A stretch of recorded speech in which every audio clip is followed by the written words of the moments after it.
Je m'appelle Joseph Génat et je suis masseur bien-être et masseur tantrique à Montpellier. Après une carrière en tant que cadre dans une grande entreprise, j'ai découvert le massage sensuel il y a une vingtaine d'années. Ce fut pour moi une grande découverte car elle m'a fait sentir combien je n'étais que dans la tête, dans l'efficacité, dans le faire, en un mot, dans le yang. J'ai découvert qu'il existait un autre monde, beaucoup plus yin, qui relie au corporel et au ressenti. Contrairement à ce qu'on m'avait appris, j'ai pris conscience qu'il était illusoire de vouloir en faire toujours plus, alors qu'on pouvait être plus heureux en faisant encore moins. Alors que le toucher ne me parlait pas beaucoup avant, je suis devenu un passionné du massage, de tous les massages. J'ai donc poursuivi sur cette voie en faisant du tantra et du développement personnel. À cette époque, j'ai rencontré et massé des dizaines de personnes qui, après avoir été massées, m'ont incité à animer des stages de massage pour qu'elles puissent apprendre à leur tour. Ne me sentant pas légitime pour le faire, j'ai commencé par une formation certifiante en massage bien-être. J'ai aussi suivi plusieurs formations en accompagnement. Suite à ces formations, je me sentais donc prêt à animer des stages. C'était il y a 10 ans. J'accompagne aussi en individuel des personnes en difficulté avec l'image d'elles-mêmes, la confiance en soi, la relation masculin-féminin, la relation au père, etc. Ma particularité, c'est que j'ai pu associer la rigueur, le professionnalisme, la gestion de groupe de ma vie d'avant à la douceur et à l'empathie nécessaires en massage. Je me suis aussi associé à des personnes qui avaient des qualités complémentaires aux miennes. J'ai commencé mon animation de stage par le massage Tao sensuel, puis le massage cachemérien sur table, objet de cette conférence, puis le massage Lomi sensuel, et enfin le massage Honoré Shiva et Honoré Shakti. Plus récemment, j'ai suivi une spécialisation à la sexothérapie car elle est bien utile pour une majorité de personnes qui viennent en stage ou en séance individuelle. Je fais partie de différentes associations très représentatives du domaine. L'AFFMBE, Fédération française de massage bien-être, est une des plus grosses associations de massage bien-être. SVS, Stop Violence Sexuelle, qui travaille de façon très transverse pour accompagner les personnes victimes de violences sexuelles. L'AMT, Association Massage Tantrique, qui a été créée pour faire reconnaître et promouvoir les massages tantriques et les différencier des massages sexuels. Et enfin, Univers Tao Sensuel, une toute nouvelle association qui est née pour promouvoir le massage taoïste sensuel qui est moins connu que les autres massages tantriques. Depuis 2 ans, je me consacre aussi à la réalisation de films sur les massages tantriques. J'ai commencé par le massage Tao sensuel, puis le massage Lomi sensuel, et enfin, le massage cachemérien sur table. Ces films n'ont pas pour objectif d'apprendre à masser, mais plutôt montrer ce que sont les massages tantriques. En effet, il est compliqué de trouver des films de massage tantrique. On trouve des massages bien-être ou des images pornographiques, mais rarement du massage tantrique.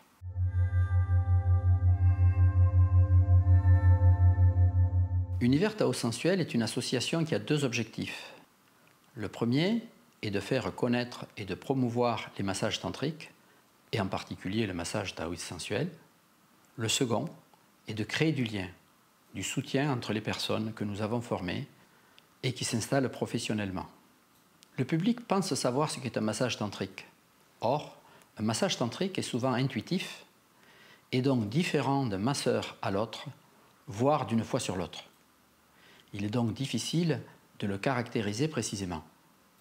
Le massage Tao sensuel, c'est un massage vieux de 4000 ans qui a toutes les caractéristiques des massages tantriques.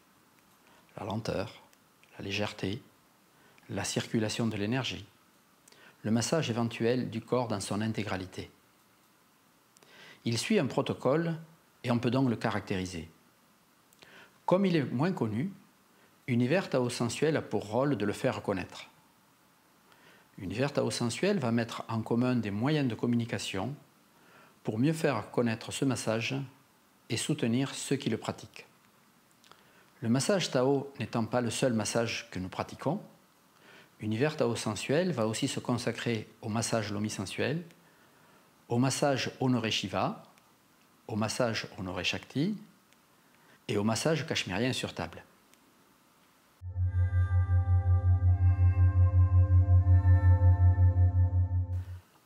En préambule, je précise que dans toute la conférence, je parlerai d'hommes et de femmes, au risque d'être taxé d'être très binaire, et du masseur et de la massée, comme c'est le cas dans le film, même s'il y a aussi des masseuses et des hommes massés. Le plus souvent, masseurs et massés sont de sexes différents, mais ce n'est pas du tout obligatoire. Personnellement, je masse aussi bien des hommes que des femmes. Par ailleurs, je suis sensibilisé au sujet du genre, mais ce n'est pas l'objet de cette conférence. Pour répondre à ta question, le massage cachemérien sur table est une adaptation du massage cachemérien au sol. Je ne sais pas vraiment si le massage cachemérien au sol est un massage ancestral ou s'il a été créé avec l'arrivée du tantra dans le monde occidental, dans la mouvance d'Osho. J'ai beaucoup de mal à trouver des informations précises à ce sujet. Ce qui est sûr, c'est qu'il reprend des techniques ancestrales du yoga du toucher et qu'il s'inscrit bien dans les pratiques tantriques.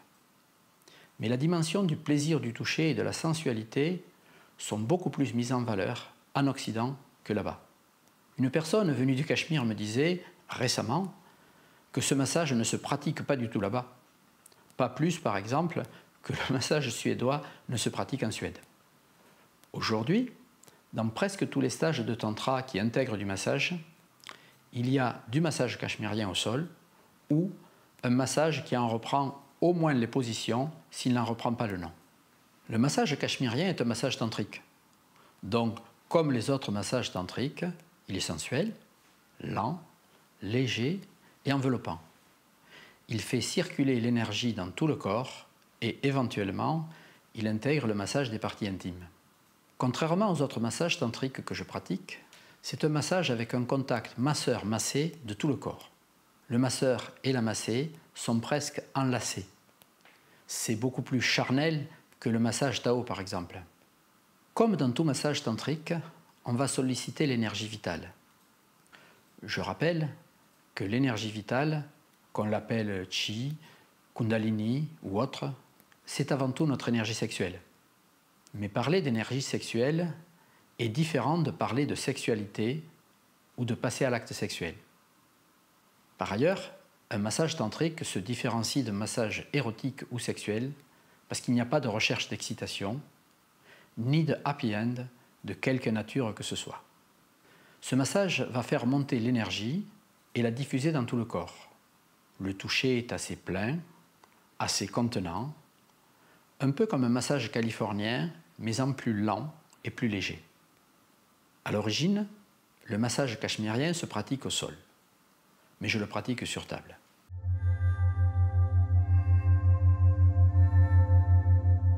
En Asie, depuis tout petit, les gens ont l'habitude de travailler au sol. Les postures à genoux ou accroupies sont aisées. Pour eux, masser au sol n'est pas un problème. En Occident, nous avons moins l'habitude. En général, les personnes souples qui ont appris à masser au sol trouvent que c'est mieux au sol. Par contre, ceux qui ont appris à masser sur table ou qui ont appris à masser tardivement préfèrent généralement la table. La massée peut se sentir plus en sécurité au sol parce qu'elle ne risque pas de tomber. Par contre, pour le masseur, s'il veut passer du bras droit au bras gauche, il doit faire tout le tour ou passer au-dessus de la massée. C'est pas top. Pour ce qui me concerne, travailler au sol est trop douloureux, au niveau des chevilles, des genoux et des hanches. À mon âge, c'est plus possible. Le cachemérien au sol, c'est 2 fois 20 minutes à genoux, suivi de 2 fois 20 minutes assis en lotus, avec la massée sur les jambes du masseur. C'est quand même très physique. Je montrerai tout à l'heure. Avec l'âge, travailler au sol n'est pas du tout confortable pour moi, et si j'ai des tensions, de la douleur, je ne vois pas comment je peux transmettre de la détente à la massée. Par ailleurs, être au sol, l'un contre l'autre, assez dévêtus. Cela rappelle un couple dans un lit. Et cela pourrait changer l'énergie du moment pour aller vers plus de sexualité, et ce n'est pas du tout l'objectif d'un massage. Pour toutes ces raisons, je trouve que la table ajoute de la distance masseur-massé et contribue au sacré du massage.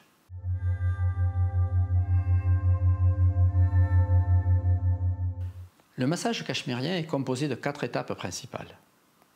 Généralement, on commence par un salut tantrique qui ouvre l'espace de fusion et on termine par un deuxième salut tantrique qui permet de défusionner. Puis, dans le cachemérien au sol, on a 4 étapes. 2 étapes où la massée est en chien de fusil et le masseur à genoux derrière elle, en contact au niveau des fesses. Et 2 étapes où le masseur est assis en lotus avec la massée sur ses jambes. Une fois allongé sur le dos et une fois allongé sur le ventre. C'est un massage très intéressant car on va pouvoir masser le devant et l'arrière du corps en même temps. On pourra masser aussi le corps par-dessous, sous le bassin, sous les reins. C'est divin. Sur table, nous avons aussi le salut final et le salut initial.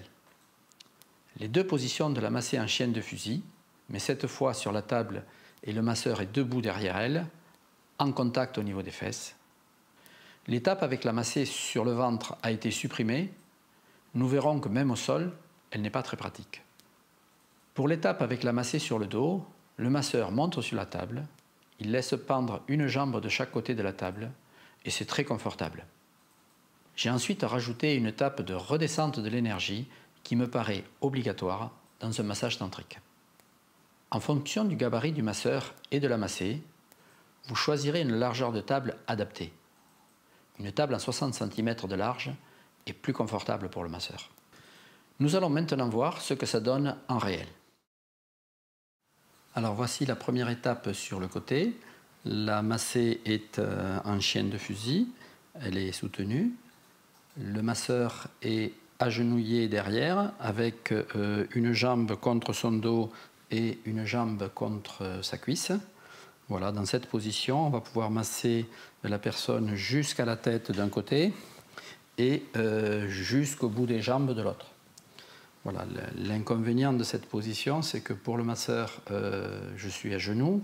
Même si j'ai un coussin sous les fesses, ça reste une position qui est inconfortable quand elle dure trop longtemps. Et là, elle dure 20 minutes par côté, donc 20 minutes ce côté. Et ensuite, la massée sera invitée à se retourner pour faire 20 minutes de l'autre côté. Alors voici la troisième position du massage cachemérien au sol. Vous voyez que c'est particulièrement inconfortable pour la massée parce qu'elle est très cambrée. Ici, la jambe porte sur moi, mais du fait de la position de la hanche, sa jambe est en l'air, elle ne peut pas toucher. Alors c'est pas un hasard, c'est que j'ai un peu de bidou, hein, ça on le savait, mais du coup elle recule et l'articulation de la hanche ne peut pas se plier. Alors on va compenser ça en mettant des coussins. Voilà, c'est déjà beaucoup plus confortable pour elle, puisqu'on voit que maintenant les pieds peuvent toucher derrière. Par contre, pour moi, ça reste inconfortable à 2 points de vue. Le premier, c'est que j'ai toujours du poids sur la cuisse, ce qui est plutôt inconfortable. Et le deuxième, c'est que je vais rester en lotus. Et en lotus, 20 minutes plus l'étape d'après, c'est quand même un petit peu compliqué. Voilà donc la quatrième position. Là, cette fois, elle est sur moi, c'est confortable pour elle. Les pieds posent derrière, donc tout est pour le mieux. Je peux masser à peu près correctement aussi bien une jambe que l'autre. Ceci étant, ici, quand j'arrive là, je suis à peu près au maximum. Voilà, donc comment se passe cette position. Ceci étant, en cachemérien, c'est très intéressant de pouvoir venir masser, y compris dessous. Alors on peut masser dessous, c'est quand même assez sympa. Voilà, et on va se relever et on va arrêter là. Voilà. Voilà, alors c'est la même position que tout à l'heure, si ce n'est que cette fois je suis debout au lieu d'être à genoux. je ne suis pas du tout en tension. J'ai le même contact au niveau de ses fesses. Si je le souhaite, je peux même venir mettre un genou ici d'un côté ou de l'autre. En tout cas, ça me donne une grande fluidité. Je n'ai pas de tension du tout au niveau des chevilles, des hanches ou des genoux. De la même façon, je vais pouvoir arriver ici jusqu'à la tête, arriver jusqu'aux pieds, et puis bien sûr, comme en cachemérien, je vais pouvoir masser l'avant et l'arrière du corps en même temps. On a la même sensualité qu'au sol, si ce n'est que c'est beaucoup plus confortable pour le masseur. Alors pour la deuxième position, je lui demanderai juste de se tourner. Je ferai en sorte de l'accompagner et c'est exactement la même chose au contact des fesses.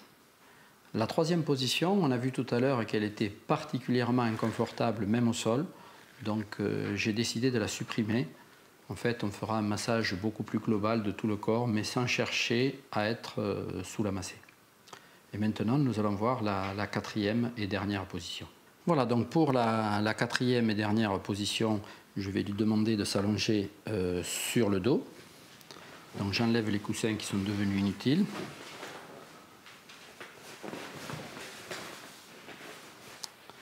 Voilà. Je vais monter sur la table. Cette fois, je suis confortablement installé sur la table. Je n'ai pas de poids sur mes jambes. Je peux masser chaque jambe comme tout à l'heure sans avoir de tension. Et pour la partie avant, je peux me pencher beaucoup plus loin que tout à l'heure. Voilà, j'arrive carrément aux cheveux.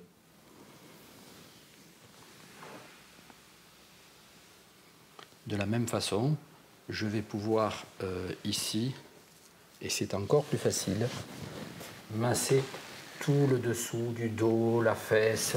Voilà, on a beaucoup plus de place parce qu'en fait, j'ai beaucoup plus de mobilité que ce que j'en ai quand je suis au sol.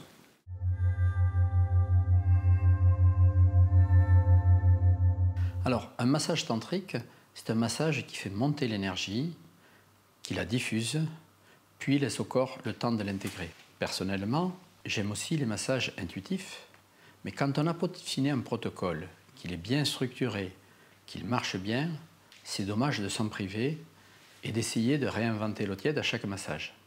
Ceci étant, ce n'est pas parce qu'on dispose d'un protocole qu'on doit se bloquer dedans. Un corps, c'est vivant, et quand on masse, il est important aussi de s'adapter aux besoins de l'instant.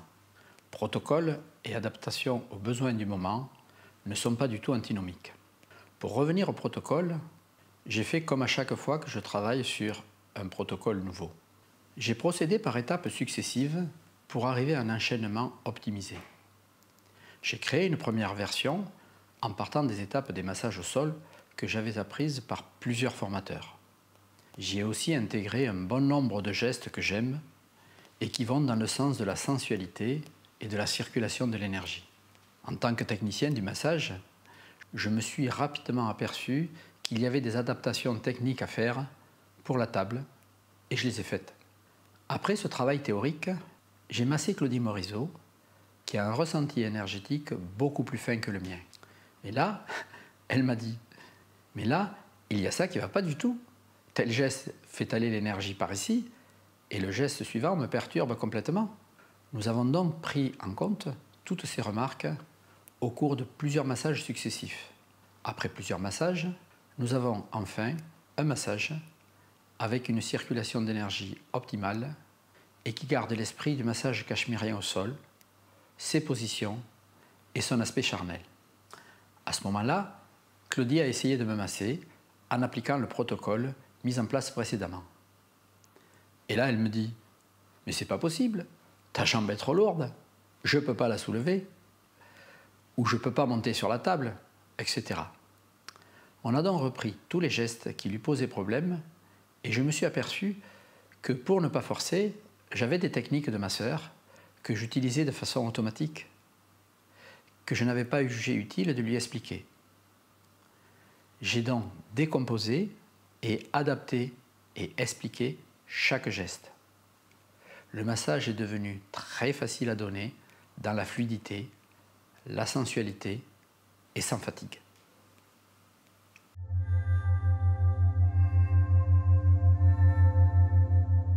À mon sens, la réponse est non.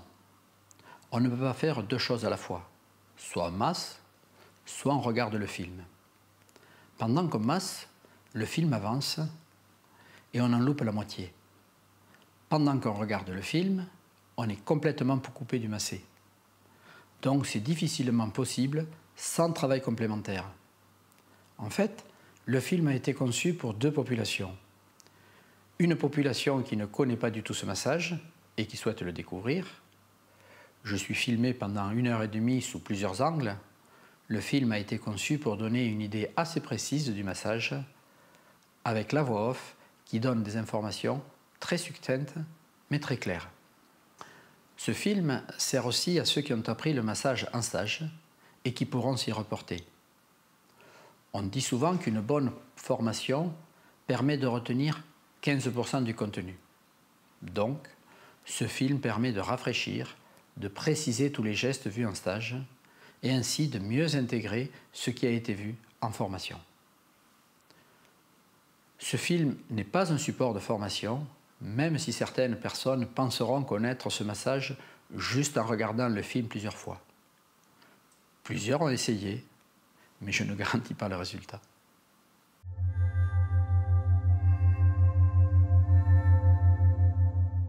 J'anime avec Virginie Menneteau des stages de massage cachemérien sur table, une fois par an, dans la région de Montpellier.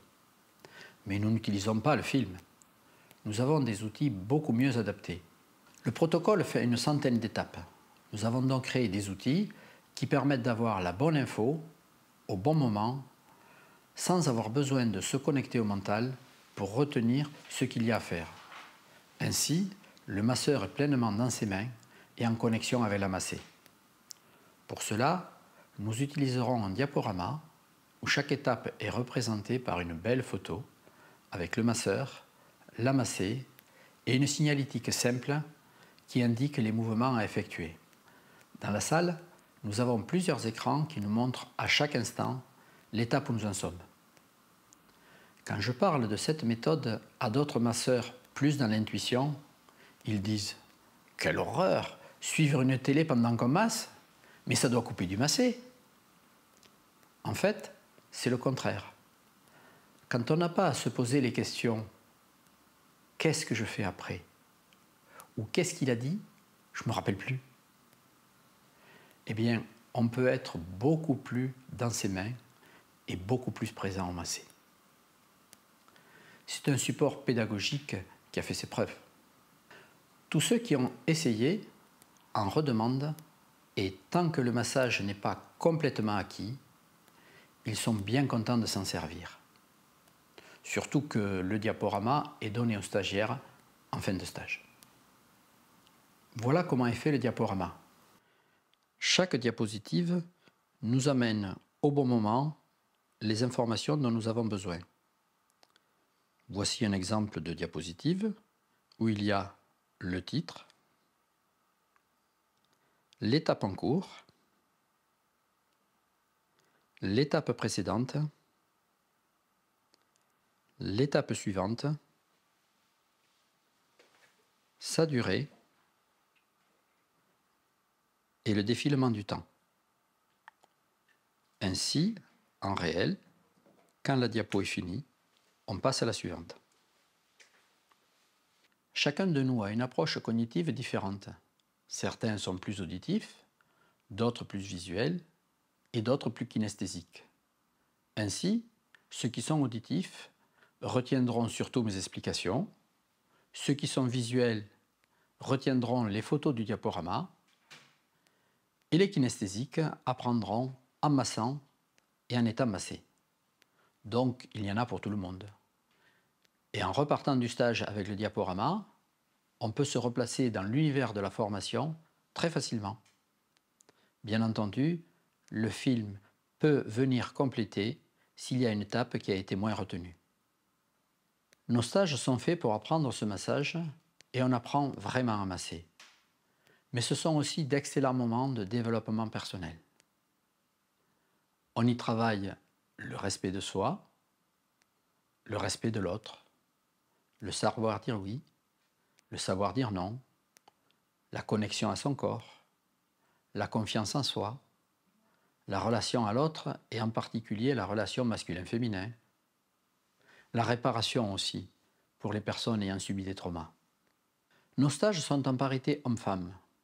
Ce ne serait pas indispensable, mais masser une personne du même sexe est difficile pour certaines personnes, donc c'est un sujet à part entière que nous travaillons spécifiquement dans certains stages.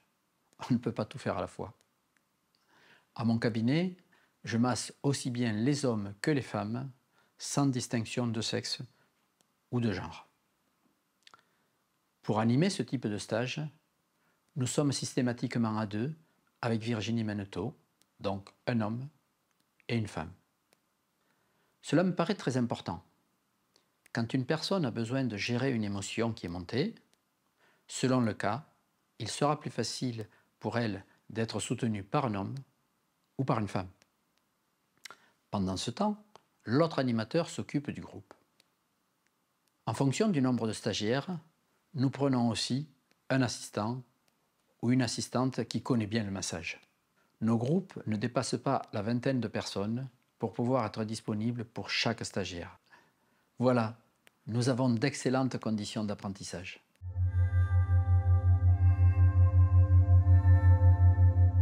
C'est une très bonne question. Pour participer à un stage de ce genre, il faut se sentir en sécurité. Nous venons de voir que le groupe est de taille raisonnable et que l'équipe d'encadrement est assez nombreuse et très présente pour éviter les dérives. Dans tous nos stages, nous demandons aussi à chacun de s'engager sur plusieurs règles, dont voici les principales.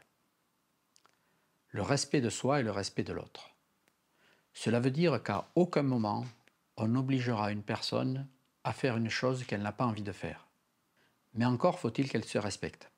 100% responsable de soi.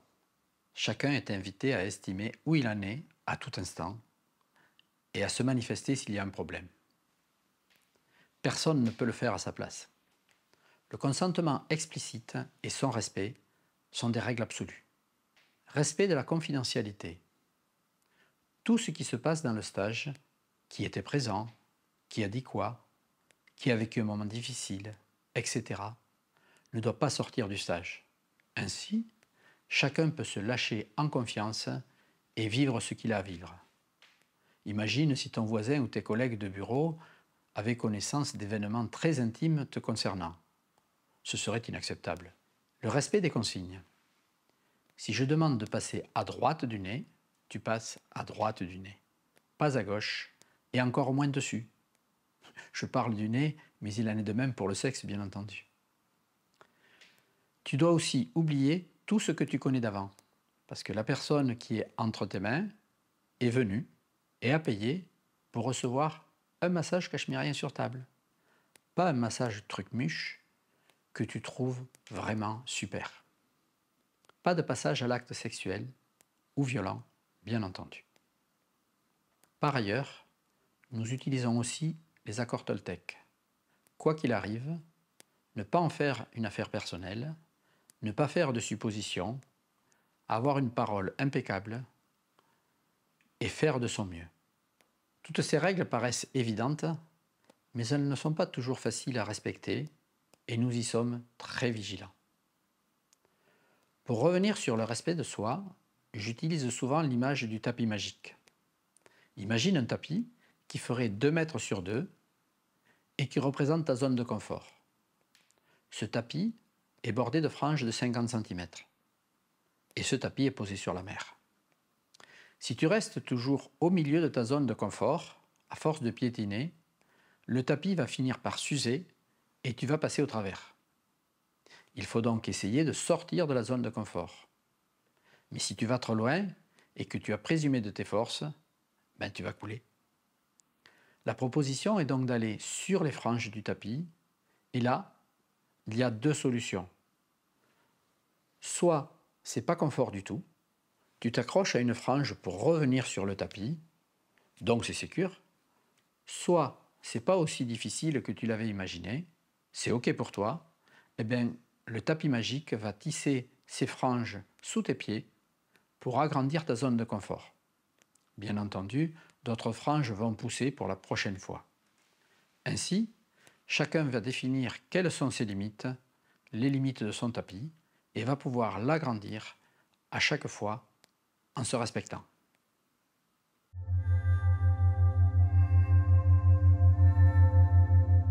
Il faut séparer le cas du masseur et du massé. Côté masseur, il est rare d'avoir une érection si le masseur est bien centré sur ce qu'il est en train de faire. En ce qui me concerne, je n'en ai jamais. Ceci étant, l'érection est une manifestation naturelle du corps, un événement qu'on ne maîtrise pas. On ne peut ni s'obliger à bander, ni à débander. Je rappelle que le pénis n'est pas un muscle, l'érection correspond juste à un afflux de sang.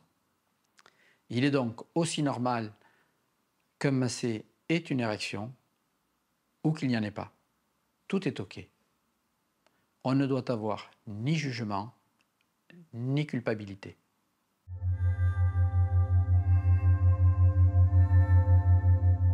Tu veux parler de ceci? Alors, il s'agit d'un clitoris, et il est là à taille à peu près réelle, c'est-à-dire qu'il fait environ une douzaine de centimètres. Tel qu'on le connaît habituellement, on en voit juste une toute partie ici avec le gland. Il y a la crosse au-dessus qu'on peut sentir facilement, et tout le reste est interne. Donc il est placé plutôt comme ceci, à l'horizontale, avec les deux fixations qui sont ici, qui vont sur les ischions à l'arrière. On n'a d'ailleurs pas conscience souvent, quand on masse une femme sur ses ischions, qu'en fait, on est sur son clitoris. Voilà. Ici, ce sont deux bulbes. C'est un corps caverneux qui se gorge de sang, et qui se gorge de sang quand il y a excitation de la femme. Ce sont les mêmes cellules qui constituent la verge de l'homme. Le vagin se situe à ce niveau-là. En cas d'excitation féminine, donc, les bulbes sont gorgés de sang et grossissent, ce qui vient resserrer le vagin. Et donc, au moment où il y a pénétration, le plaisir dit vaginal, en fait, le vagin n'a rien à voir là-dedans, puisque le vagin n'a pratiquement pas de terminaison nerveuse. Le plaisir dans cette zone-là, il est donné par les bulbes et donc la partie interne du clitoris. Pendant le massage, la connaissance de l'anatomie de cette zone permet d'avoir un massage adapté, même quand on ne fait pas de massage interne.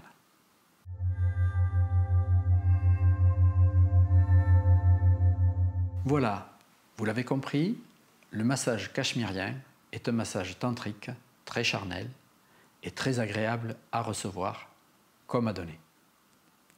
Ceci étant dit, je ne le réalise en première intention que s'il s'agit d'une personne qui pratique le tantra depuis longtemps. M'installer entre les jambes d'une femme qui ne connaît pas ce massage et la masser dans cette position pourrait être mal interprété, voire être vécu comme une agression. En général, le premier massage est le massage taoïste sensuel. Le contact des mains est suffisant pour permettre à la massée de se reconnecter à son corps, à ses sensations corporelles, à la douceur, à l'amour de soi, et sentir son énergie vitale circuler dans tout le corps.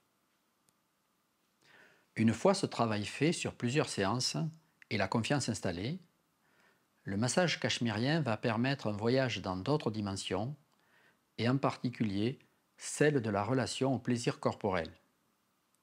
Chaque massage est une invitation au voyage.